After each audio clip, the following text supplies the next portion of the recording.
please change the setting and make it so that we're going to focus on who's speaking, and the first person would be Brianna Ellison. So let's give you a minute here to do it. And again, thank you all for coming. And aren't you glad we can do this virtually given the weather outside, which is pretty dismal. Very Minnesotan, but pretty dismal. So it's nice to be in our nice warm houses and doing all that kind of thing.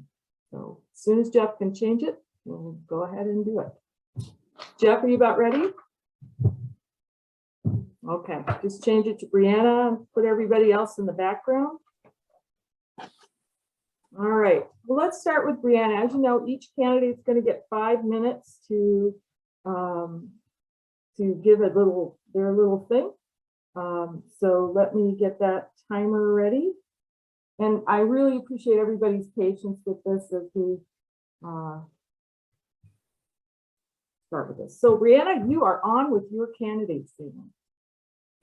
Thank you, Jocelyn. First, I'll start with thanking you all for being here. All of you who are delegates, thank you for the commitment to this process and your discernment in who will get the DFL endorsement in this race. I have 2 very formidable opponents, and I trust the process and your decision in this. My name is Brianna Ellison. I'm a mixed race Black woman currently living in Lakesides in a house that I'm fortunate enough to own with my partner and our pets.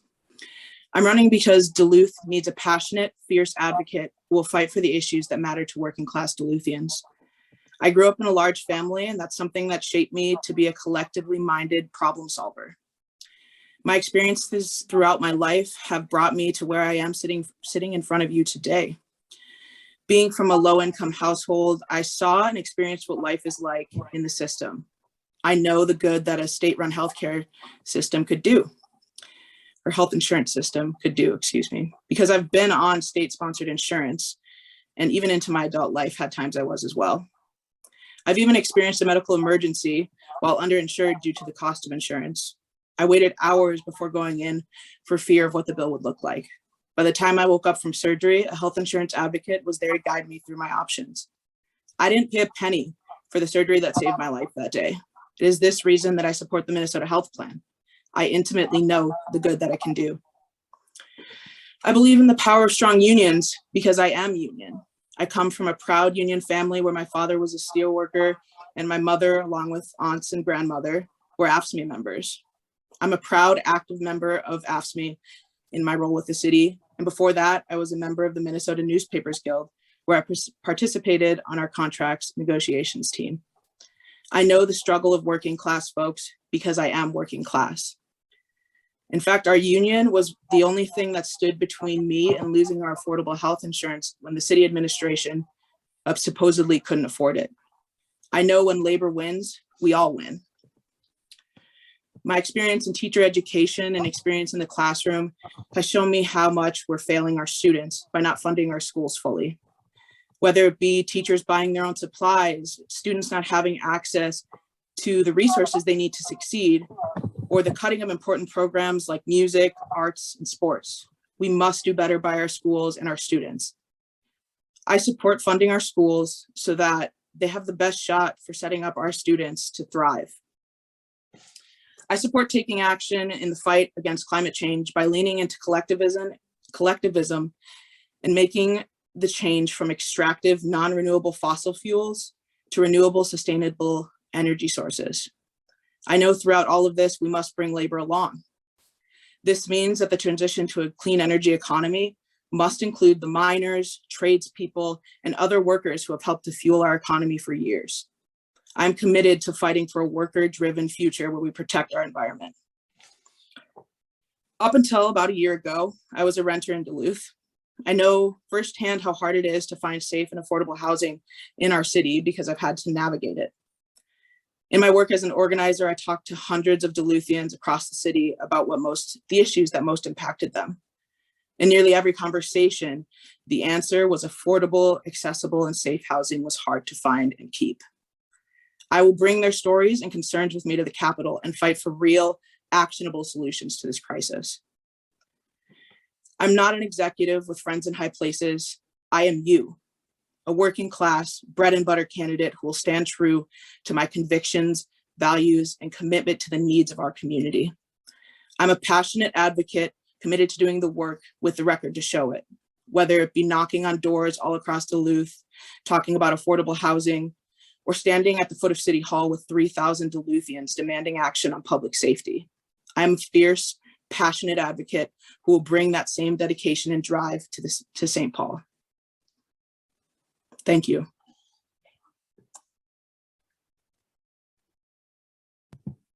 Thank you very much, Brianna. That was almost right on the nose. That was very well timed. You must have practiced that. Thank you for your statement. You'll have a chance to answer some questions as soon as we're done with the other two candidates. So now we're going to go to Eric Forsman, our second candidate for 3B. And could you, there he is. Okay, Eric, I'm going to start you on your 5-minute roll, so go. That sounds good. Thank you, Jocelyn. I appreciate it. I didn't realize I had to look at myself while I do this too, but I'll manage. Great to see you all. I appreciate you putting this on, quite frankly, and welcome to all the delegates. As Brianna said, I appreciate you being part of this process, and I'm looking forward to the next week and a half here as we get closer to the convention. My name is Eric Forsman. I am honored and privileged to serve you as a Duluth City Councilor in a role that I've held since 2018. And in 2022, I'm serving you as your City Council President.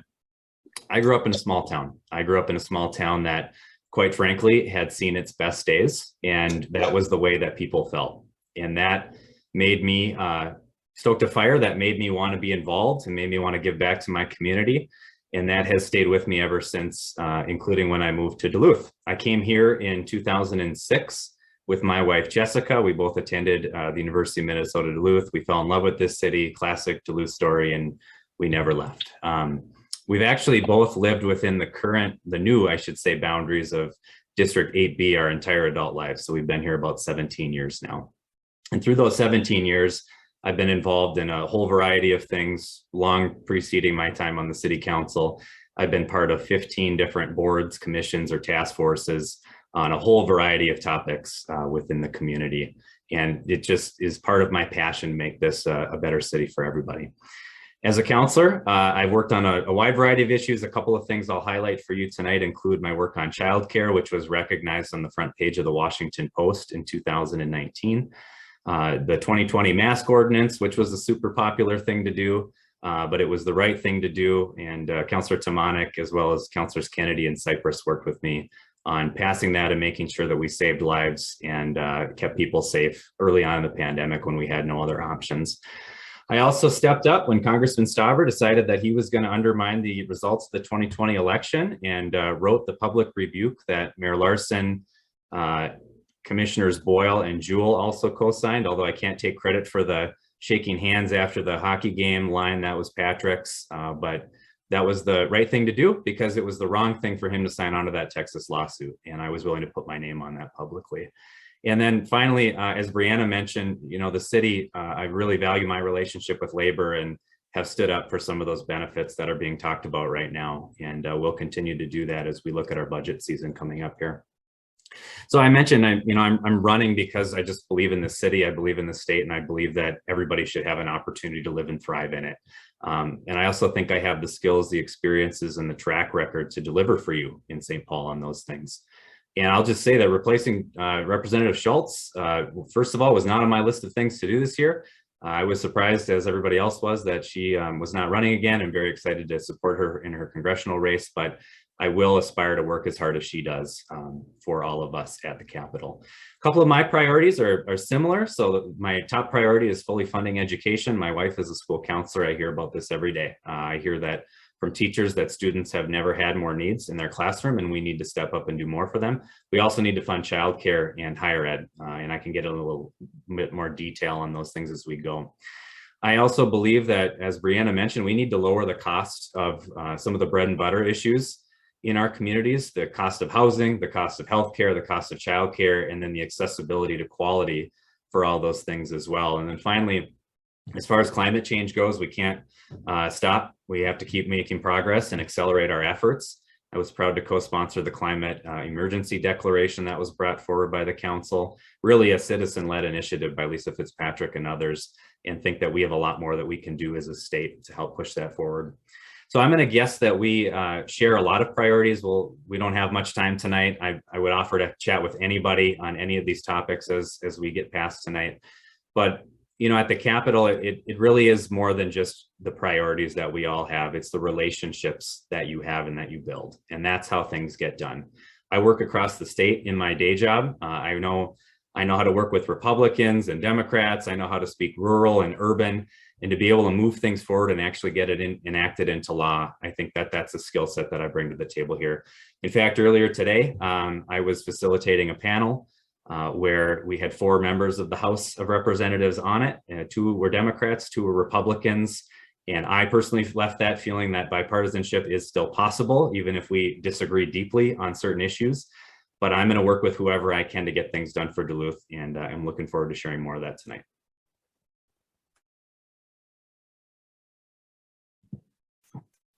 That was excellent timing, Eric. Excellent. You were like 3 seconds off 5 minutes. So thank you very much. Again, will we have questions for you after our 3rd candidate talks? That would be Alicia is next. We'll move to her and she can share her thoughts with us. Alicia Kozłowski, if I'm saying that correctly, is our next candidate for 8B, Jen Schultz's old seat. So there she is. Looks like she's enjoying the weather outside as well. So Alicia, your 5 minutes starts now. So please go ahead. Excellent. Well, thank you so much. Buju and Ola, everyone. Ozawa Ana Kwadukwe, and Indigenous Kazo. My Ojibwe name is Yellow Cloud Woman. My English name is Alicia Kozłowski, and I am really proud to be running to represent the community I was born and raised in. I'm the child of a Mexican father who was a union electrician and an Ojibwe mother who, with an 8th grade education, raised us while working as a housekeeper and childcare provider.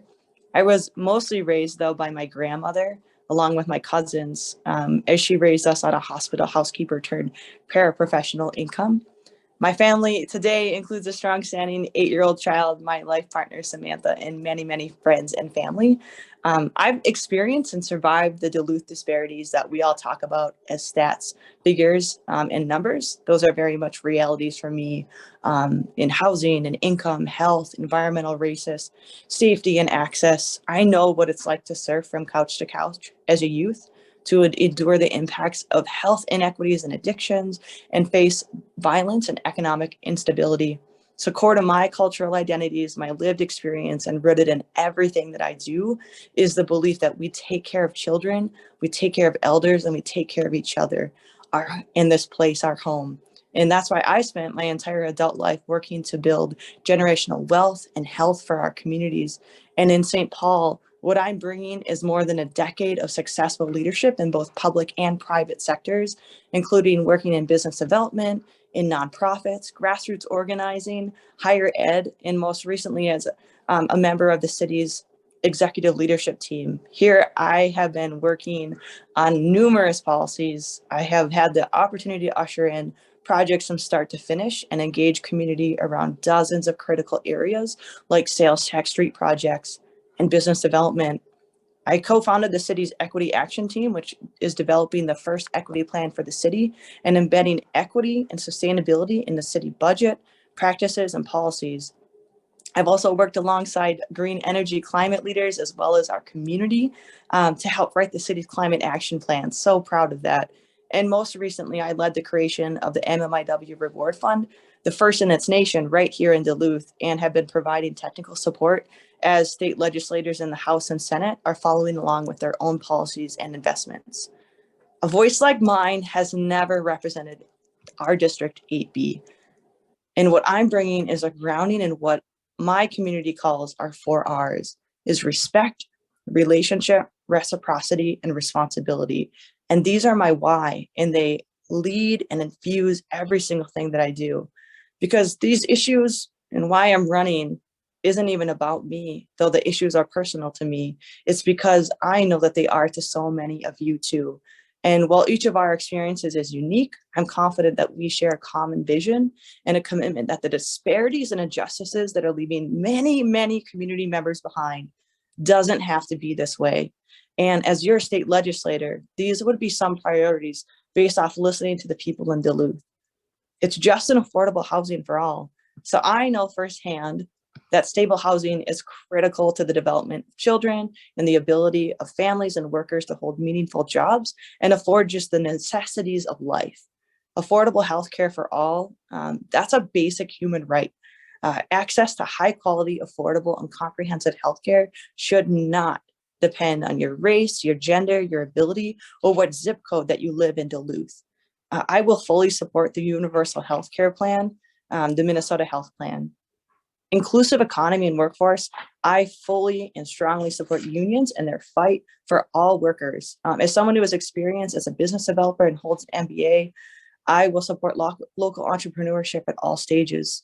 We must build the future through pre-K and higher ed and career tech. So I will work in partnership with school board members, teachers, and others to make sure our schools are fully funded. Protecting the environment, we have got to move to a just transition and move to our clean energy economic future. So now more than ever, we need this community-centered and community-led leadership. And though I'm the survivor of a heavy life and I'm here thriving, I know that this moment demands of us to be unafraid, to take personal risk in the hardships. I mean, I am all in for our community, and I'm so grateful for your time, for your commitment. I know that a voice like mine has never represented 8B in the halls of power, and I will be fierce for all of us. I look forward to tonight's conversation. Thank you so much. Again, that was an excellent timing by our third candidate. You all finished very carefully within 5 minutes. I'm very impressed. So now we're going to go to questions, and I'm going to put my timer on for 15 minutes. We had a number of questions come in from quite a few people. I know, looking at it, we will not be able to get to all these questions. So I would ask you candidates to keep your answers to, don't go on and on, because we want to hit as many questions as we can. Try to keep it to no more than a minute for your answer. And know that I will send on all the questions that came, whether we answered them or not, so that you can follow up with the various people as you choose from your campaigns. So I'm going to set my timer now for 15 minutes and we'll go at it. So it's going. All right, well, let's start. We have Brianna and Eric and Alicia, and since we made her talk last, we'll start her first for questions. So we just work our way backwards. Eric will always be in the middle, I guess, something like that. The first question that came in, I've heard state legislators say that you can't be a good legislator by being an activist, but you can be an advocate. If elected to the Minnesota House, how would you work at the legislature to advocate for the needs of Duluth and on statewide issues? So, Alicia? Well, thank you so much for the question. And that's a great question, because it's so fundamental that I look at it through the 3 A's. Is how do we advocate, amplify, and action, take that informed action on behalf of our community. And for me, it's really about bringing community into the halls of power at St. Paul. And I think that includes everybody on the spectrum, of activists up to elected officials, and bringing us all together. And that's what I would seek to do in St. Paul, is to, whether it's through letters of support and community into, caucus meetings, into committee meetings and hearings, and having those soft but fierce conversations with other legislators to push colleagues to not be beholden to lobbyists or to corporate entities in pushing for the needs of our community. And I will always go back to those 4 R's of respect, relationship, reciprocity, and responsibility to the things that Duluth and our community in Minnesota needs and deserves. Thank you. Thank you, Alicia. I would bring the same question to you, Eric. Sure. Yeah. So, how do you advocate is generally the sense of that. As a state legislator, you have to advocate for lots of different things. And I know that from having gone to the Capitol and having advocated for our community on a number of different topics. You have to run from one committee where maybe you're talking about childcare to a capital, bonding committee where you're talking about the seawall at the deck, and you have to know a lot about a lot of things and be able to tell that story in 30 seconds when you have an opportunity to try to change hearts and minds. But really, I'm there to advocate for you. And in my work as a counselor, I try to be accessible. I try to know what your priorities are. They inform what I want to work on. I look at what Representative Schultz advocates for. She's got 53 bills that she authors, and many of them are on healthcare. And I'm not a PhD in economics and healthcare, so I won't be nearly at that level as she is. But it's by dedication and work ethic to learn about all the issues in the community and touch and feel them, and also know, what do you want me to work on that I'll bring to the table? All right, thank you. And Brianna, same question?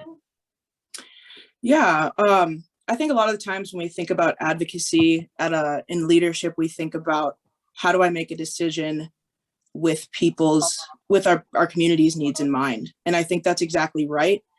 I think that co-governance is more than that, though. I think co-governance is not just waiting for community to come to us with issues that they see need to be acted on, or bills that they want us to vote against or advocate against, but it's also the commitment to coming to our communities, coming to the stakeholders in our communities about what's happening in the legislature. So I can commit to not just listening, but also starting conversations with our community so that we can kind of remove the veil of what happens in the backroom politics, so that our community is actually in the halls of Congress in our state. All right, thank you. I just wanted to let you know that there's been several questions on homelessness and lack of affordable housing. That's a big issue for people. So I'm kind of asking one question about that, but we got several in because it seems to be something people are very concerned about. So we'll start with you on Eric. What is the plan to secure more affordable housing stock, rentals, and homes for first-time owner occupants in Duluth? Also, if you could make your comments on the Stepping On Up plan, which is a phased approach to addressing homelessness in our community. So I will let you get carried away there, Eric. Yeah, so this definitely deserved more than a minute, but I'll try to hit it as fast as I can. Really proud the council allocated 19 out of $58 million toward affordable housing, recognizing that doesn't help us for a few years. So the Stepping On Up plan, and that's going to be about 400 units of affordable housing that I helped advocate for as part of the committee. I'm really intrigued by the Stepping On Up plan. I went on the bus tour with community members to go see other places to see what's working.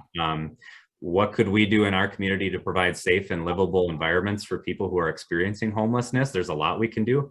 I was just out at the homeless camp today with Councilors Randorf, Mayo, and Owl to talk about what's going on and how we can support that. And for the first time since I've been on the council, I actually invited the Affordable Housing Coalition as an external partner into council chambers at our next meeting to present on that plan to start the dialogue. So as a state, we need to fund it. We need to do a lot more for people experiencing homelessness. Proud of what we've done at the city, but cities could use more resources, and I'd be proud to help give them that. That's a big topic, I will say that. So I think Brianna, you were next. Is that correct? That is true. Yeah. So of course, like Councilor Forsman said, we really need to do more for housing, for affordable housing. I think one of the ways that we can do that is increasing funding to affordable housing options at the state level through building more public housing, committing to creating more affordable housing units as a state through public housing, as well as funding those first-time homebuyer programs, helping people to keep their homes safe and efficient and sustainable for the future. Okay, thank you very much. I'd like to go to a question that I think would give you a picture of what you would do. Jocelyn, Yes. Alicia wasn't able to answer. Oh, I'm so sorry. I thought we had done that. I'm so sorry. Yeah, okay, thank you. Sorry about that. Yeah, I this is a topic that I will agree needs more than 1 minute. Near and dear to my heart. With a $9 billion surplus and the ARPA dollars that are going in at the local level with the Housing Trust Fund, Those are really exciting. And I think right now what we are experiencing and what we're going to see in the next 3 to 5 years is many more units, as Councillor Forsman, as Eric mentioned, with the 400 units. We need more investment specifically for programs that and models that we know work. So like the one roof housing model, dollars specifically for communities of color and low income, and a local housing trust fund matches, so that, because we know that the public housing, the low income affordable housing is some of the hardest to be able to construct and to make happen. I've been working on the Stepping On Up plan most recently with a group, and I'm really honored by the work that this group is doing.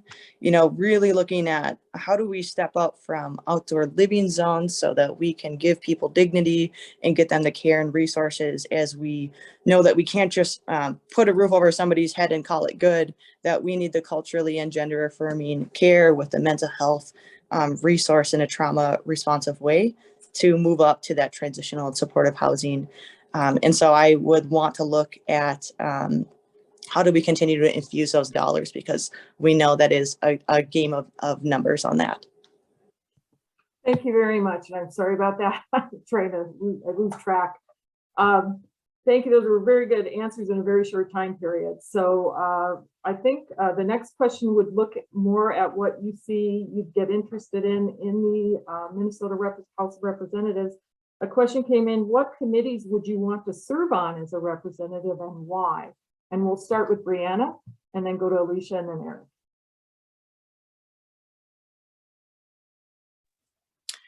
Yeah, I'd want to serve on committees that reflect the issues that I've talked about mattering the most to me. So committees that work on affordable housing, healthcare for all, climate justice, and also racial disparities across our state. I think I would be most effective in those committees in which the issues matter most to me.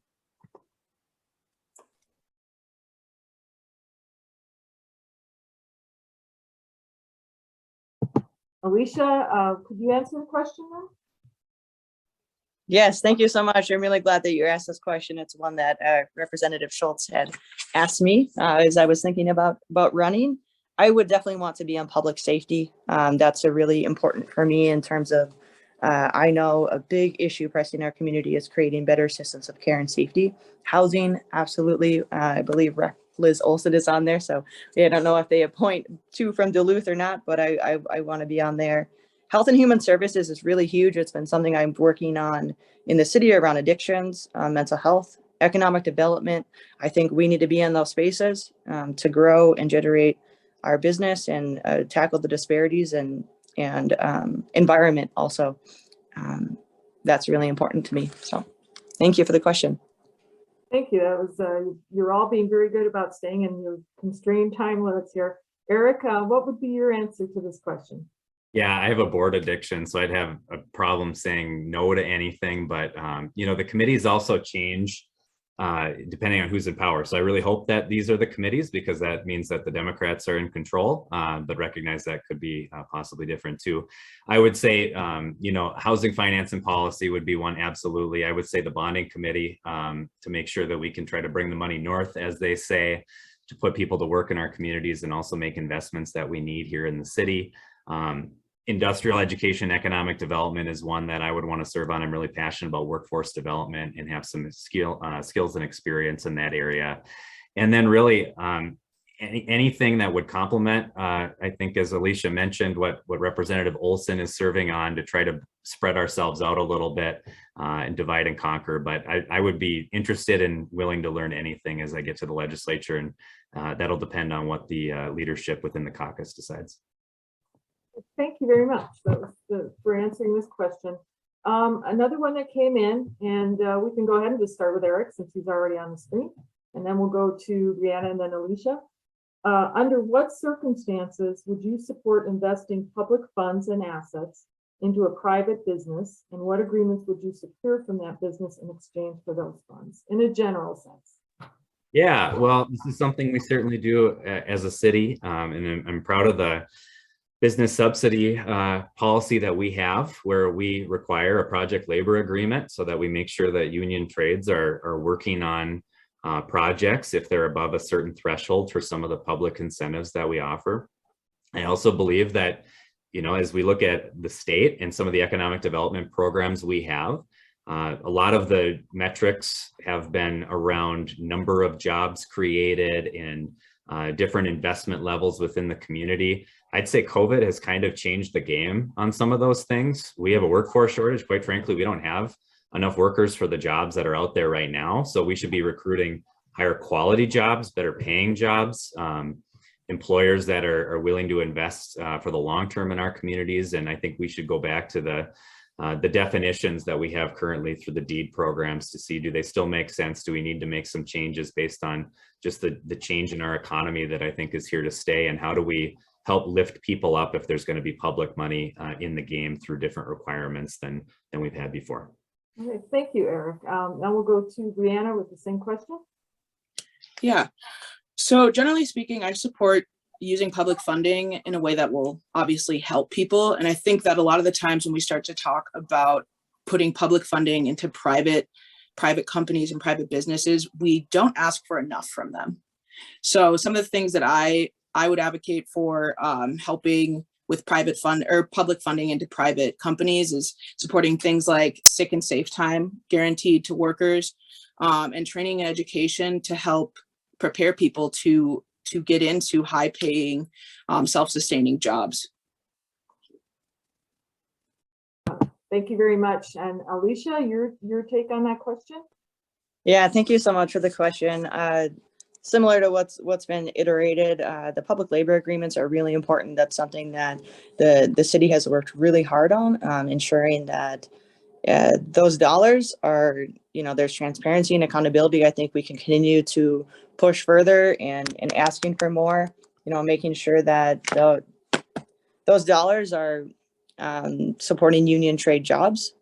We've also stipulated that it ensures employment for women, for people of color, and other historically excluded communities. I think an area we can push further on is making sure that once that project is created, that the union jobs inside are supported as well, with things like paid family leave, earned sick and safe time for all. Currently ours leaves some folks out.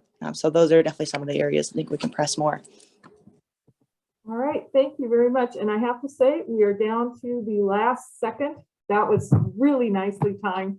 I'm sorry we didn't get to all the questions that came in, but I will make sure to get the ones you've answered and the ones that came into all three of you. There were questions about public education, the nickel mining, expanded gambling, CHUM, some other things. So I will get those to you and you can respond through your campaign quarters. So thank you very much for this panel and their patience with this whole process. So now we are going on to Liz Olson, who could not be here, but she provided a video she wanted us to share with everyone here. So I'm going to go ahead and let Jeff, our tech person, go ahead and start the video and we can hear what Liz has to say to us. So go, Jeff. Hope this works. He was testing it before, so I think we'll be okay.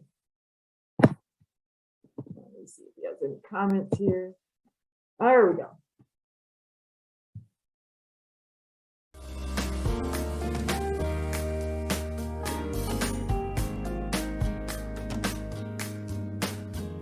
Hey everybody, it's Liz Olson here, current representative for District 7B and now running to represent the newly formed 8A district. And just really glad you all have shown up in this process. It's so important to start at the ground floor as delegates because you get to decide so much about our party and about who represents our area. So just a heartfelt thank you for all you're putting into this process. And I apologize, I can't be with you today virtually in real time, but I'm glad I could at least be here in this way with you. And as you know, I'm running to represent District 8A. I currently serve in the Minnesota House and I have served 3 terms. And I hold the position of Deputy Majority Leader right now. and have had the honor to represent the 40,000 people at the Capitol and reflect the voices and the vision and the values, both within our caucus and within the broader work we do. And I want to continue to do that work with all of you and continue to form and build the coalitions we need to move our agenda so that we can make Minnesota a place where everyone can thrive. And so I've been working my way through the delegate list, talking to all of you, but if we haven't been able to connect, I just want to say, please feel free to reach out anytime. You'll see my contact information here. So email, call, text, whatever works for you. Just raise up your concerns, raise up the things that you want me to know about, because your voice matters in this process, not just to the endorsement, which I am seeking, but also in the kind of work we get to do together beyond just the endorsement process, but throughout the legislative session and throughout the campaigns we run. Your voice matters in that. And for questions on my questionnaire, I have filled out the questionnaire. I will be screening with the DFL nominations committee. So all of that is public, and you can see all of my answers on all of the important topics that you've brought to this process as delegates, as people on these committees. And so feel free to read through that and reach out if you have further questions. And I just really look forward to seeing all of you on the 23rd, even though it'll be virtual and a little bit different. I will be there from beginning till end with you on Zoom, and feel free to reach out anytime if there's anything you need from me. But again, thank you for engaging in this process, and I look forward to earning your support in the DFL endorsement for District 8A. Thank you.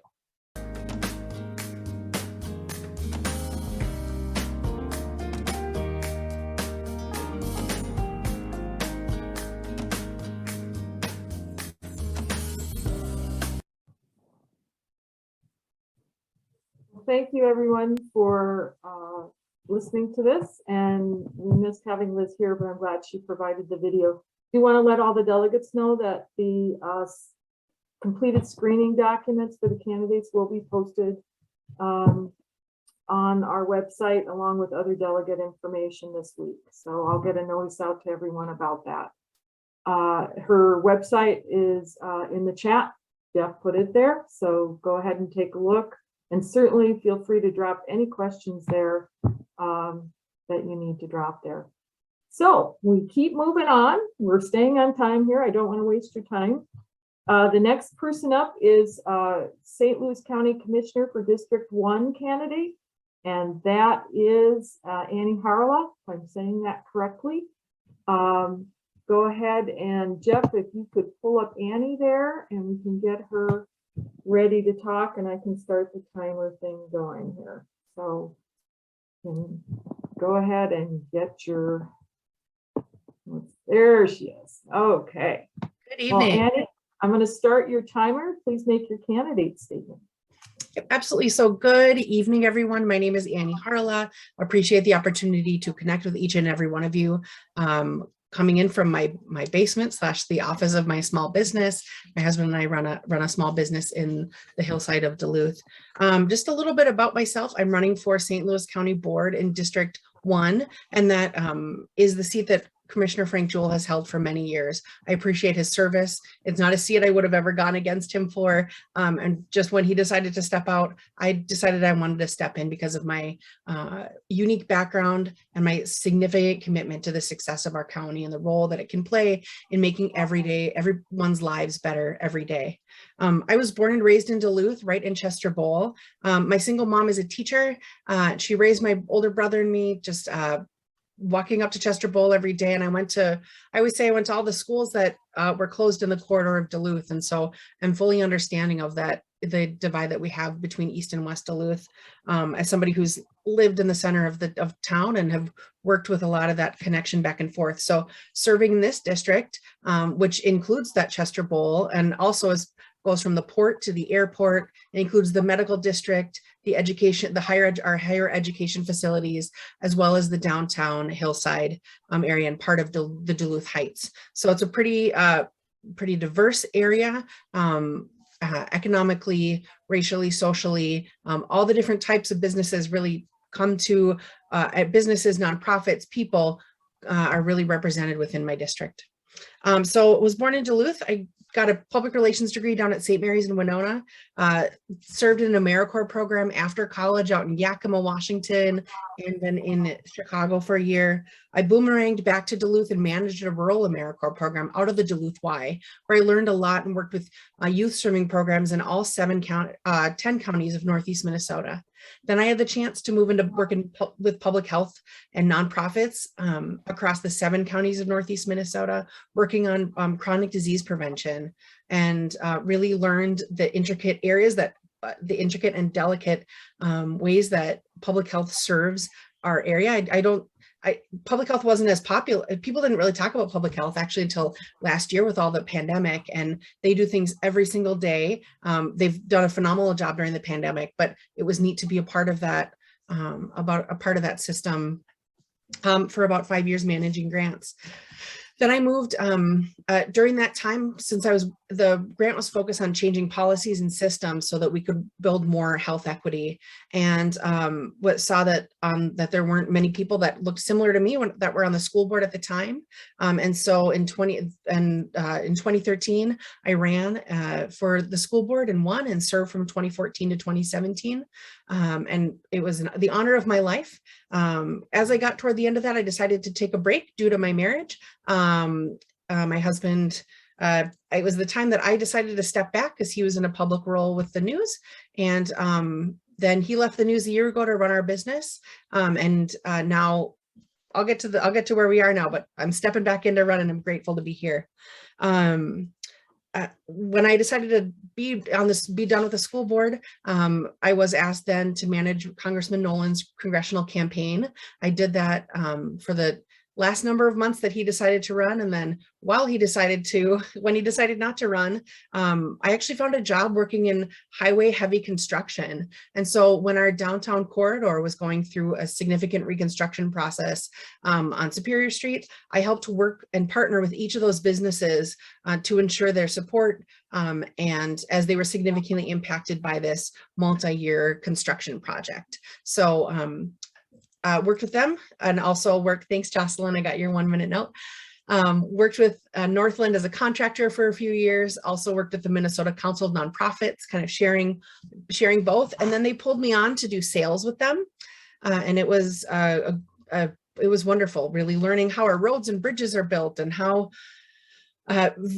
just seeing every day, literally getting to have my feet in the dirt with my colleagues was really important. And so then in January, I decided to jump off and work full-time with my husband, Kevin, in our video production business, and then have the opportunity to run. And I hope through the questions that I answer and through more information that comes out, you can learn more about me, and I can learn more about you. And I'm willing to do a lot of follow-up from this if people have questions, comments, or concerns along the way. It would just be an honor to be our St. Louis County Commissioner, on the Board of Commissioners in St. Louis County. Okay, you are done.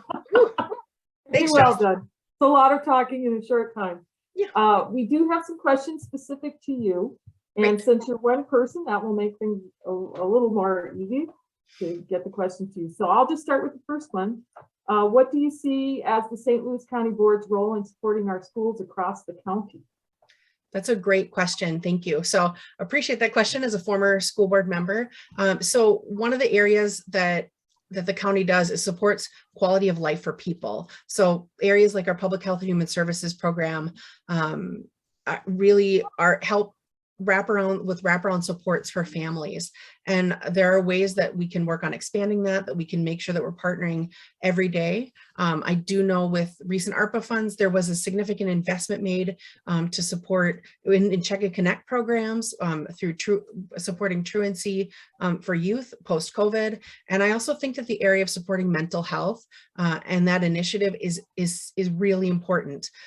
We need to see an expansion of that. And so I think the county can play a role in that, in supporting our schools. And then as well, when there are projects that come in the county where a school district is held up and they have to have a road built to a certain spot in order for something else, there are ways that we can partner county tax dollars with that so that we have equitable access across the county. We don't always see as much investment in Duluth, and so more is done on county roads north of us. And I think that there are ways for us to advocate to make sure that there's equitable access to those transportation funds. Okay, another question, and you don't get any breaks. Somebody else takes, so you just take a breath. How do you see yourself working with municipalities and state officials in advancing shared goals within St. Louis County? Yeah, so that's a good question. Organizations, the county does not do its work alone, and the state does not do its work alone. The cities and school districts don't do their work alone. In fact, and just like our taxes don't come out, our taxes need to all work together for the betterment of people. And so it would be my goal to work alongside other elected officials and appointed officials, as well as community members, to make sure that what we're doing to make our communities stronger is in their best interest. And often, we look at different, there are areas where we see the county step in and other areas where we don't. I know there's a lot of discussions about inequities, for example, in downtown, and I haven't seen the county as present in that discussion and want to see that support. I feel like the city and the downtown has been really alone in that. And I think that there's a way for the county to be supportive and addressing in an inclusive and in a wraparound way. And then just really finding ways that our governments can work alongside one another. Okay. All right, we'll just keep going. You've got about 7 minutes left. You can take a breath. What do you see as the top 3 priorities for St. Louis County? Yeah, so when we look at St. Louis County's priorities, it's really important to look at recovery overall. So we need to recover from the pandemic. There's a lot that has been happening, whether it is within people's own backyards, within their homes, recovering from how we get back from the pandemic, or that we shift into this new world that we're in. Also, a lot of recovery in the areas of drug abuse and support. I know that we have a number of families that are affected across our county, and recovery from drug abuse and addiction is significant. We're seeing it. It happens in every home. I think it's easy to think it could happen to someone else, and you can turn around and it's your brother, your sister, your neighbor. And so that's really important. So looking at recovery. Then I look at development. How are we developing our county so that we are accessible and a welcoming place to all? How is the county itself developing to be a strong employer? But then also, how are we an economic development hub? How do we continue to play in the global market, as well as making sure that we can have the best place to live for people around the county? And then the third area is looking at core services. I oftentimes say that if you haven't thought about St. Louis County in a while, we're doing our jobs, because your life is pretty stable when the county is doing kind of everyday work. And so they need to continue core services and also make sure those core services are representative of the people that are there. And so through those core services, I want to make sure that our boards and commissions are opened up to be more representative, where there are more women, people of color, and LGBTQ communities. All right. Now, this is a long question, so I'm going to just read it slowly because it's a lot to. We need to be represented by people who can work to get things done for people in Duluth, the people they represent, and the county. Please tell us about your track record of working with people across ideologies, not necessarily political parties, to achieve positive outcomes in the form of effective legislations or getting projects funded. If you've not held legislative office, please speak to your success in similar environments. Great, thank you, Lynn. How long is my time? You have 4 minutes left. Okay, thank you. Just want to make sure that I'm tracking that. So we are in a really divided world at the moment, that from what we hear nonstop, but I see that there are opportunities for all of us to actually be connected and work on issues. This is not specific to my time on the school board. I can talk back to that, but actually I learned a lot when I was serving on Superior Street as the communications person, because I was having to literally tear up a road in front of people's businesses and tell them, well, you're just not going to have access. No, you're not going to have this. And it was really hard because the ideologies behind it were like, well, we need 100% access to our business, and we also need to get we need an updated infrastructure. When a road hasn't been fixed in 100 years, that's too long. So let's make sure we're not doing that. But also we're updating, and we put in an updated heating system that's much better for the environment. there were competing ideologies at every turn. My husband, I'd come home and I'd say, well, you know, here's the litany of folks that I talked to that had a significant background. And what I did through that time was just meet with people, look them in the eye, understand where they're at. And oftentimes it's just affirming and finding common ground to start. And so oftentimes it's just a lot of what it comes back to in situations like that is someone feeling anxious about what's coming, or someone feeling, and oftentimes that's a lot of where we're coming from. A lot of policy is made out of where our fear is from. And so working people from that fear spot and partnering with them from fear, realizing it, not pushing it away, but meeting them face to face, trying to problem solve in ways that helps each of us step together to be successful, and to address what they needed, address the timeline that we needed, just gave me a lot of understanding of how unique big businesses, small businesses are, neighbors that live nearby, how everyone can work together and continue to have a supportive environment. So that was a long answer, and I know that there are more. I would be happy if anyone wants, if the person that asked that wants to follow up and talk more about my time on the Duluth School Board. There are a number of times that I did find legislation that way, but I thought that this was most pertinent and was really deeply moving in a learning experience. Well, thank you. I think that you've had to talk for a long time, straight with no breaks. So thank you for participating, and certainly we'll get questions to you that didn't get answered.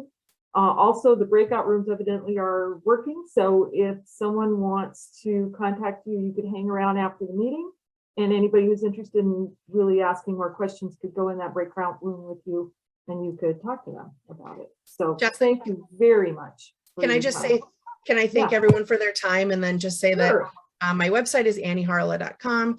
My contact info is there. I'm also, as Representative Olson said, all of her contact info. I've gone through the whole process, so I'm an open book and willing to talk to people, and hopefully have the opportunity to serve you and receive the DFL endorsement. So thank you very much. We'll see what happens Saturday. Thank you. So, all right, we are now on to the final part of our program, and that will be Senator McEwen and Renee Van Nett, who's on our city council. So I went in order again by last name. So the first person to speak would be Jen McEwen. She would have 5 minutes to make her statement. So I will wait for Jeff to put her up on the screen, and she can be our next speaker. So there she is. All right, please go ahead. You're still muted though. I can see you as muted. Jeff, can you unmute her, please?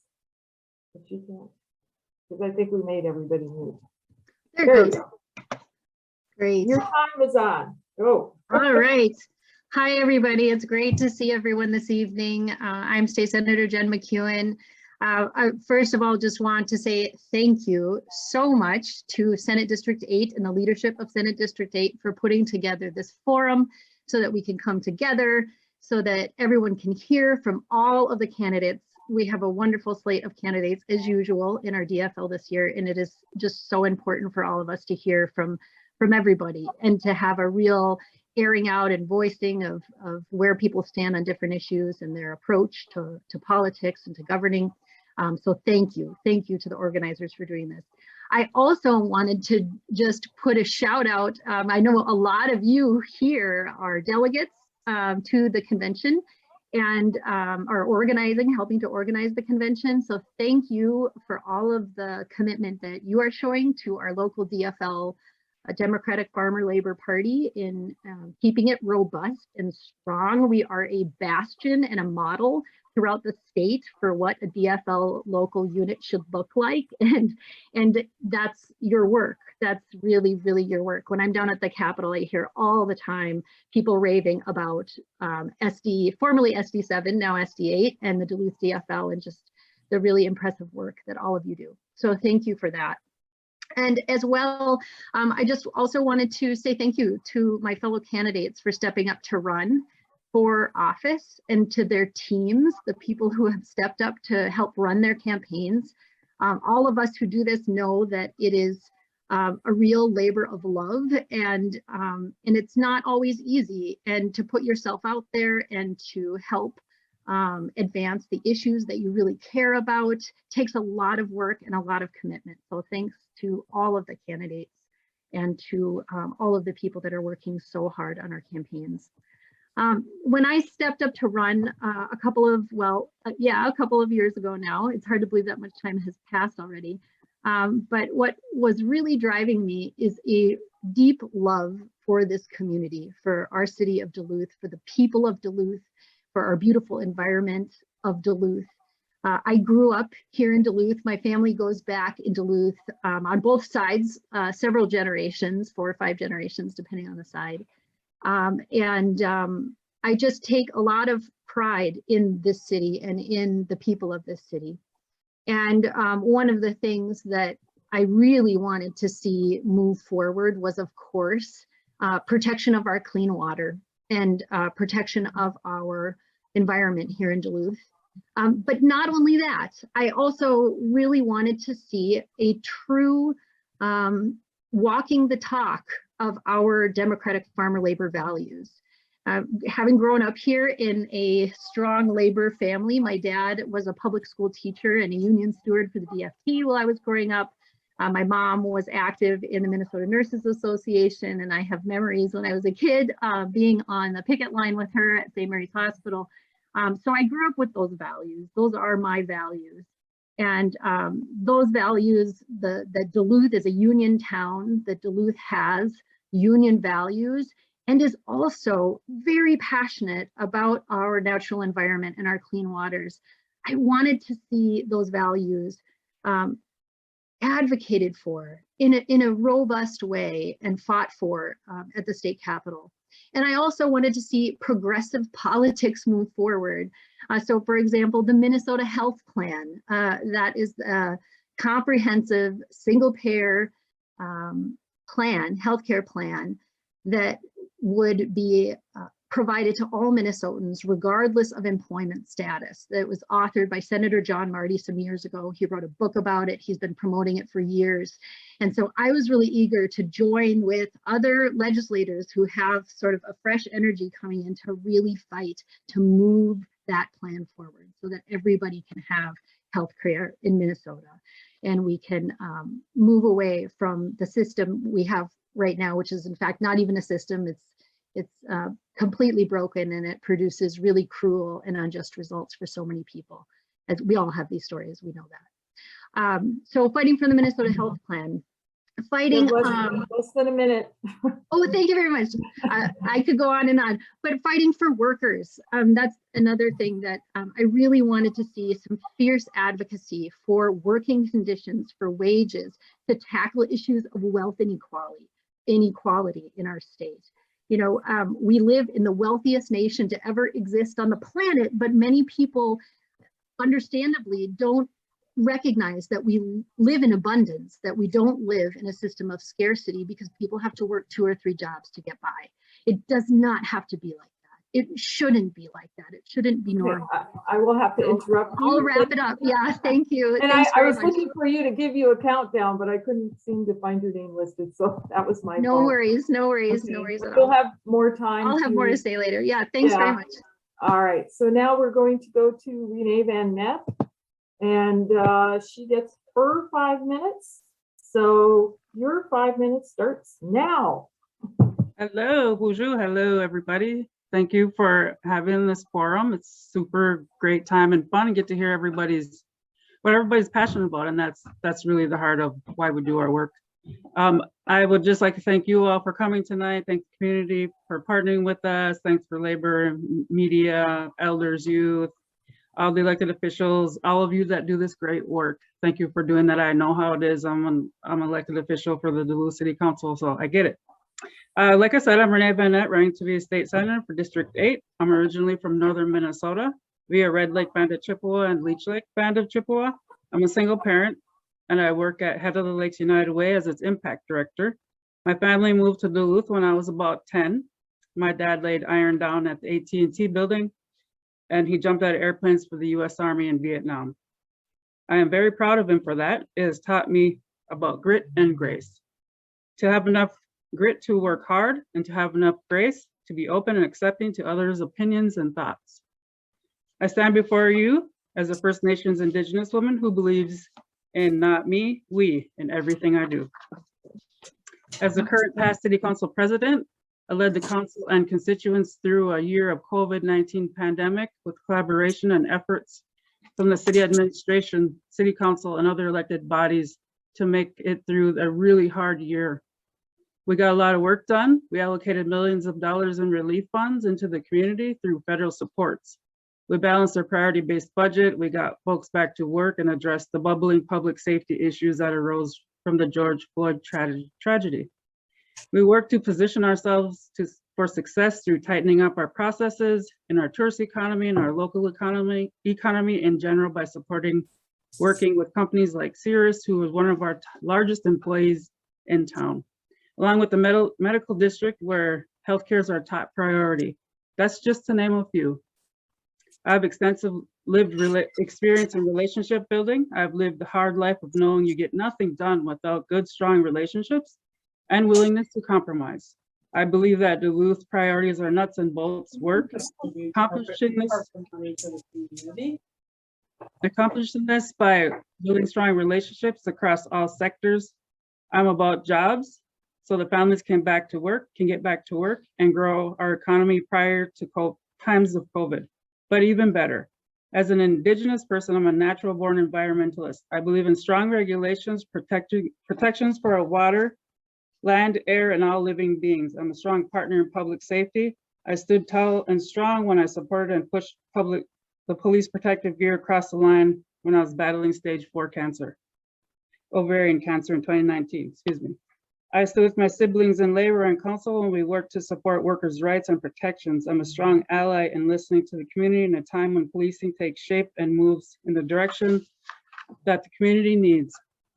We have a community crisis response training budget for police and fire expanded so they could be well equipped to keep our community safe and protected.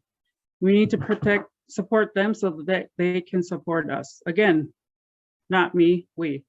Doing all this takes collaboration, relationships, the grit and grace to move issues forward, sometimes agreeing to disagree. There are many, many other issues that I really, really care about. And I have to say that we do this work as just regular people that are working to help the community. And I think everybody in this room does that and wants to do that in the best way that they know how. I look forward to getting folks back to work and being the voice at the Capitol to get that done, just like the work I've done at City Hall. Again, it's a not me, it's a we manner. Miigwech, and thank you. I look forward to serving you. Thank you. That was excellent. That was down to almost the wire there. So thank you very much. I have to say this to all candidates who have spoken. Please, thank you for being so careful. And I apologize to Senator McEwen. What happened was I was looking under her first and last name and not Senator, so I wasn't able to send her the signal. So let's start with the questions for both of you. Someone asked that a question that we asked Annie Harla, go to both of you as well. Since we started with Senator McEwen first, we'll go to City Councilor Renee Van Nett first with this question, and then Jen McEwen will answer it next. So the question is, again, and sounds familiar, it's a long question. So we need to be represented by people who can work in the legislature to get things done for people in Duluth, the people they represent. Please tell us about your track record of working with people across ideologies, again, not necessarily just political parties, to achieve positive outcomes in the form of effective legislation and getting projects funded. If you are an incumbent, please speak to your legislative success track record in this area. And if you haven't held legislative office, please speak to your success in similar environments. So again, there's only 2 of you, and we have, I believe, 15 minutes. So if we could just keep your answers to 1 or 2 minutes so we can get through a lot of the questions. Most definitely. Thank you for that. I am running because the one opinion that does not matter is mine. I represent the people who want elected me to serve, that is my highest priority. I've always maintained collaborative and constructive communication with regional legislators to advocate for Duluth's needs while seeking to understand across the state issues that affect all Duluthians and Minnesotans. Thank you. All right, Senator McEwen. Yeah, I'm glad. Thank you. I'm glad that you asked this question because when I was listening earlier, I was thinking of some things.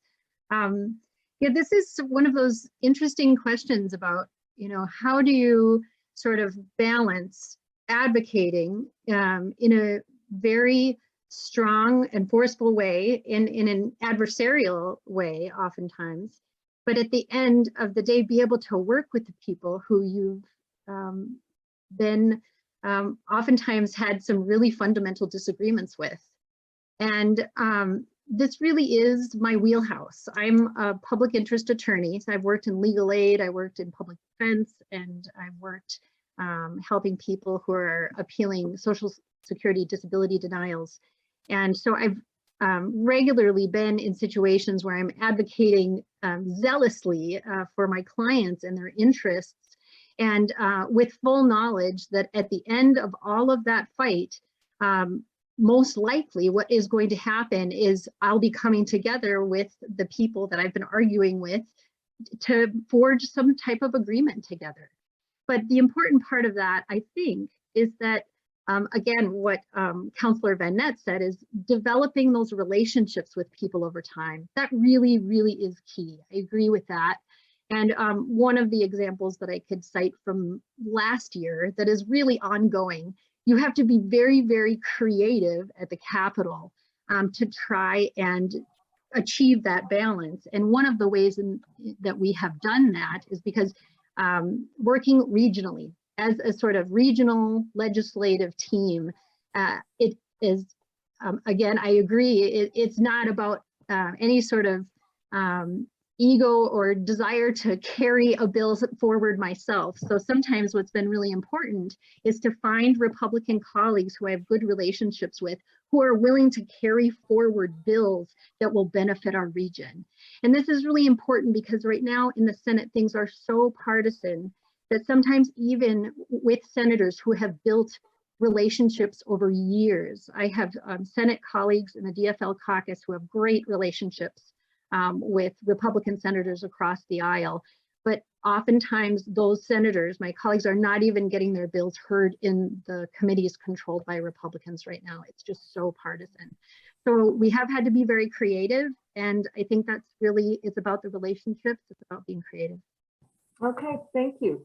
That's a long, complicated question. So thank you to you both for doing that. So I'll try to pick up one of the questions that came in all. Labor is a big issue for people.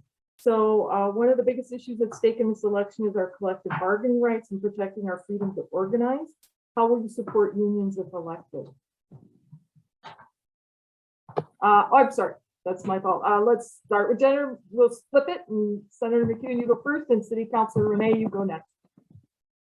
Yeah, thanks for that question. I'm very honored to be the DFL lead on the Labor and Industry Committee in the Senate.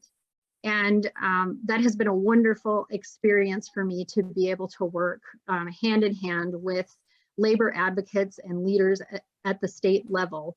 As legislation comes through our committee, we're always checking in. We're always in communication. How does this bill look to you? Are there problems that you see with it? How can I best advocate for the interest of your membership and for organized labor? So that is something that I really enjoy doing, and I would love to be able to continue in my work at the Senate. But the other piece that I would add is to just be very vocal, and I have been, and I will continue to be, a fierce advocate that every worker, and I mean every worker, deserves a union and should have a union. And we're seeing a very exciting upswell in union membership across the country right now. We just saw Amazon for the first time being unionized. I just saw Peace Coffee down in the cities is unionized. Starbucks, we're seeing a real movement happening around the country. And I think this is really promising because I believe that organized labor is the key to ending the kind of extreme wealth inequality we see in our country, and also to bringing us forward to a just transition to clean energy. So being just very upfront and very supportive of organized labor in every way that we can. Thank you, Senator McEwen. Let's go to Councilor Renee. Annette. Hello, hi. Thank you for that question. I'm a union member of the Iron Workers 512. I have always and will continue to be a supporter of labor unions. I ensure all employees have the right, I ensure all employees have the right and ability to organize if they choose to. We empower those employees who have a voice, and adequate funding for agencies like Department of Labor and Industry and the Bureau of Mediation Services is critical to combating wage theft and ensuring collective bargaining is allowed in accordance with the law for public sector employee unions. I will continue to utilize union labor and materials every chance I get. I fully understand and respect the strength of a broad collective voice, and all of labor will have a strong advocate in me for sure. Unions built this, wait, one second. Unions built this city and maintains its safety and keeps us safe and healthy. Miigwech. Okay, thank you. We'll just keep going. We've got about 8 minutes left, so you're about halfway through this. I'm going to jump to this question. Like I said, I just kind of randomly wandering around here. I think people would like to hear why you both decided to run for this office. What were your reasons and the concerns in running for the office? And this time we'll start with Councilor Van Nett, and then we'll go to Senator McEwen. So Councilor Van Nett, you're on. Thank you. Sure. As a Duluth City Councilor, I was council president in 2021. I've been frustrated by the lack of state funding coming to our city in a time that we have been served by the senator. She has sponsored countless bills, but only 4 have been heard in committee and not have passed. This is completely ineffective. I've spoken to many senators and representatives, and they have all thoughtfully and kindly carried numerous bills to benefit Duluth. We owe them our thanks, and I thank them. I'm running because I want Duluth to succeed. I'm running because the one opinion that doesn't matter is mine. I represent the people who've elected me to serve. That is my highest priority. Duluth needs a fair shot at the state funding for schools, health, transportation, and other important work we do here. I'm a bridge builder who wants to prioritize bread and butter issues like raising people out of poverty, fair funding for schools, addressing climate concerns, advancing all people by breaking down barriers to success. Our residents say they're progressive and have the opportunity to show that they are by electing the first Native American senator. I grew up on the Red Lake Reservation and came to Duluth to build a life, finding success by becoming a laborer. Unions built this city, maintaining its safety and keeping us healthy. My life has not been easy, but have been here to help countless times by strangers, friends, and neighbors. Duluth needs to grow. In order to do that, we need someone who will work with others to accomplish the goals that we've set out each legislative session. Miigwech. Okay, thank you very much. Now we go to Senator McEwen. Thanks for this question. I've talked a lot about why I decided to run initially in my introduction. And in deciding to run for re-election and to stay in this seat, the same motivations really drive me. I want to see, I know I want as a Duluthian, and I know that my neighbors want, and organizers and community and workers in our community are looking for a strong advocate for so many of the crucial issues that we are facing as a society. Someone who will truly fight for Duluth. Yes, absolutely, fight for the bread and butter issues of making sure that we get the money that we need for the infrastructure in our city, making sure that we get the local government aid that we need that is going to keep our property taxes low so that people don't literally get property taxed out of their homes. Those are directly related things. Those are, of course, very, very, very important parts of the job, perhaps like the principally important part of the job. But other issues are also very, very important. And I can just give a quick example that I experienced this past year as a new senator. I took a very strong stand with my colleagues on the Senate floor last year in defense of trans kids. I don't know how many of you were following this, but one of my colleagues, Senator Rood, across the aisle, had introduced some very hateful legislation targeting trans children participating in sports. So I worked together with my colleagues to make a very strong argument on the Senate floor. I was able to use my legal expertise and sort of break down some of the arguments that they were making about how this made sense somehow in the legal context, and really confronted Senator Rood about this legislation. This was legislation that we were seeing all across the country. It was drafted by a hate group. And I did that in spite of the fact that Senator Rood is in some ways an ally on clean water, right? She's a clean water ally in many ways, and I would love to work with her on clean water issues, on environmental issues where I can. But there are many times at the Capitol where you have to make some tough choices about whether or not you are going to speak up about some of these fundamental human rights issues. And when you do, you will make enemies. You will. My relationship with Senator Rood has been very difficult, and I continue to work on it, and I will continue to work on it. But there are some times when compromise is absolutely the right thing to do. And we, of course, at the end of the day, need to compromise on fundamental things. But there are also these points where we need to stand. We need to stand up for these basic human rights that people have. Reproductive freedom is another of those issues. Racial justice is another one of those issues. There's no compromise with some of the measures that the Republicans are bringing in the Republican-controlled Senate right now. So we need DFLers that are going to take those stands to defend people's rights, even if it means that it is going to be difficult and you're going to have to get very creative to get our priorities across the line. It makes the work harder, but it is worth doing. It is so important to do.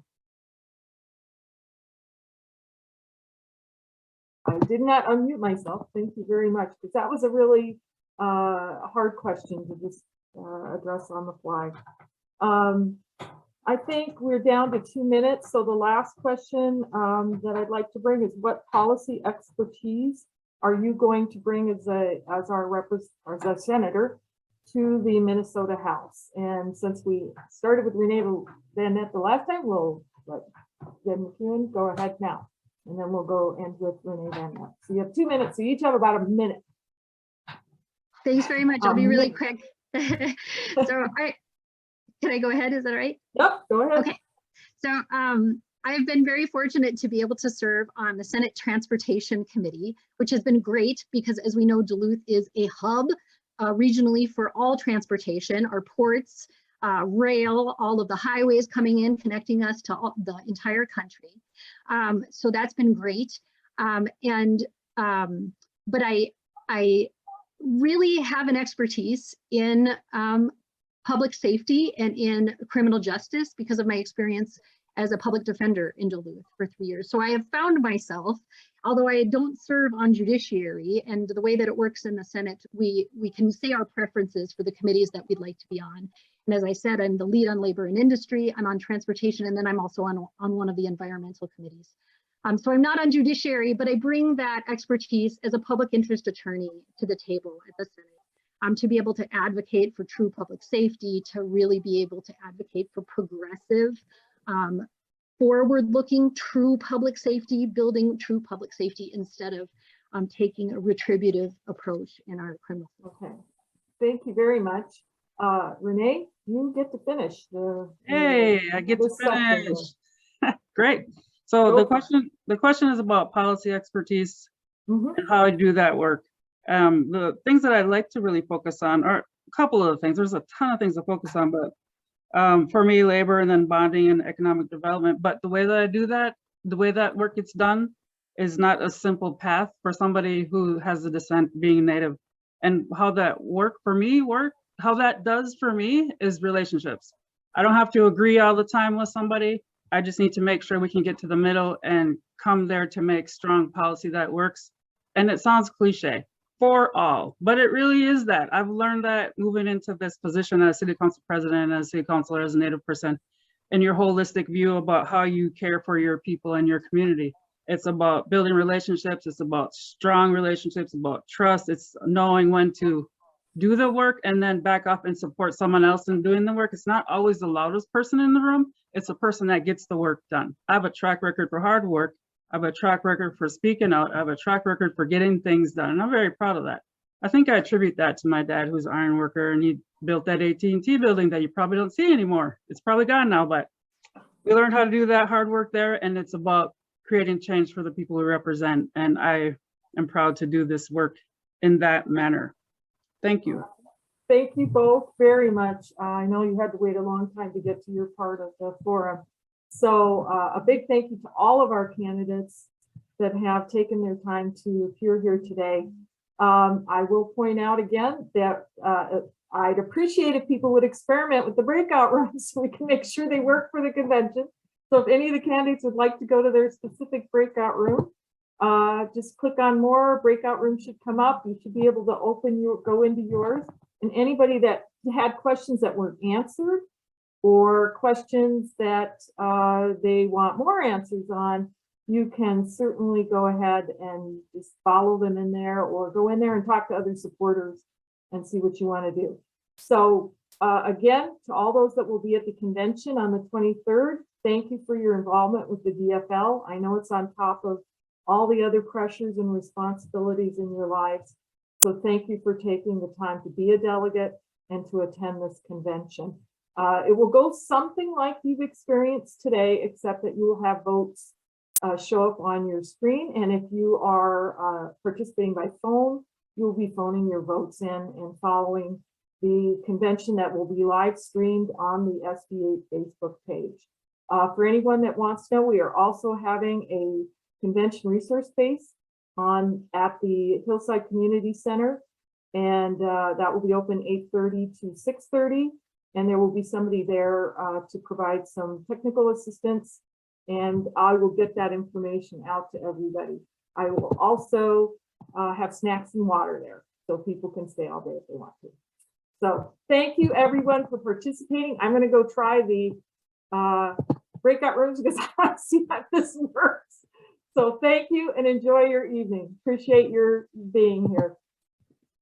So I'm going to go try, let's see. Oh, he's trying, he's giving us he's practicing with the various things. All right, okay. Let's see, I think I'll just, oh, and then you can see who are in the rooms. I'm gonna go see Eric. That way we can see who is in there. All breakout rooms are going to close in 48 seconds. So this is your last chance. I was trying to go into the breakout room and then they went away. They're Yeah, not I there. can't click on it either okay. right now. All right, well, let's put That